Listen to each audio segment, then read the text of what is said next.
Hello കൂട്ടുകാരെ, ഇന്ന് ഞാൻ ഉണ്ടാക്കാൻ പോകുന്ന ഒരു തട്ടിക്കൂട്ട് ഫ്രൈഡ് റൈസാണ് എൻ്റെ ലഞ്ച് ബോക്സിന് വേണ്ടിയിട്ട്.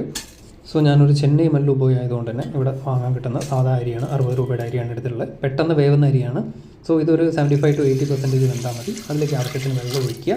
ദെൻ വെജിറ്റബിൾസ് നോക്കാം. സവാള, ക്യാബേജ്, ബീൻസ്, ക്യാരറ്റ്, പച്ചമുളക്, ക്യാപ്സിക്കം, മല്ലിയില, പിന്നെ ജിഞ്ചർ ഗാർലിക് പേസ്റ്റാണ് യൂസ് ചെയ്തിട്ടുള്ളത്.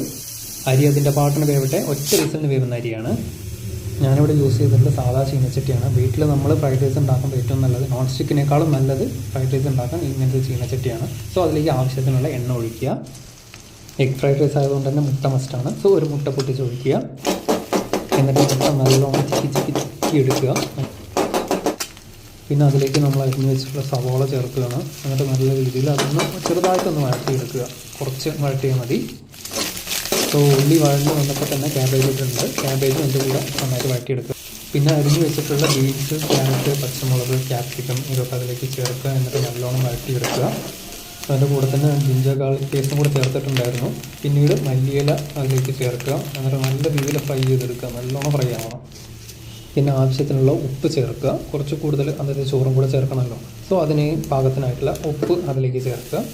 പിന്നീട് കുരുമുളക് നമ്മുടെ ആവശ്യത്തിനനുസരിച്ച് ഞാൻ ചതിക്ക് ഇട്ടിട്ടുണ്ട്. എനിക്ക് കുരുമുളകിൻ്റെ ടേസ്റ്റ് ഇഷ്ടമായതുകൊണ്ട് അതിലേക്ക് കുറച്ച് ചില്ലി സോസ് ഞാൻ ആഡ് ചെയ്തിട്ടുണ്ട്. അത് പാക്കറ്റിൽ കിട്ടുന്ന ചില്ലി സോസാണ്. പിന്നീട് കുറച്ച് സോയ സോസ് അതും കൂടെ അതിലേക്ക് ആഡ് ചെയ്യുന്നുണ്ട്. കുറച്ച് പാകത്തിന്. എല്ലാം നല്ല മിക്സായി വന്നതിന് ശേഷം ചോറ് ഇടുക. ചോറ് ഇട്ടിട്ട് നല്ല രീതിയിൽ നമ്മൾ ഫ്രൈ ചെയ്തെടുക്കുക. നല്ല ഹൈ ഫ്ലെയിമിലിട്ടിട്ട് ഫ്രൈ ചെയ്യണം. ഇത്രയേ ഉള്ളൂ ഫ്രൈഡ് റൈസിൻ്റെ പരിപാടി. തട്ടിക്കൂട്ട് ഫ്രൈഡ് റൈസാണ്. ഓഫീസിലെത്തി ഭക്ഷണം കഴിക്കാൻ കൊതിയാവുന്നുണ്ട്. നല്ല ടേസ്റ്റും ഉണ്ട് കേട്ടോ. നിങ്ങളെല്ലാവരും ഒന്ന് ട്രൈ ചെയ്ത് നോക്കൂ.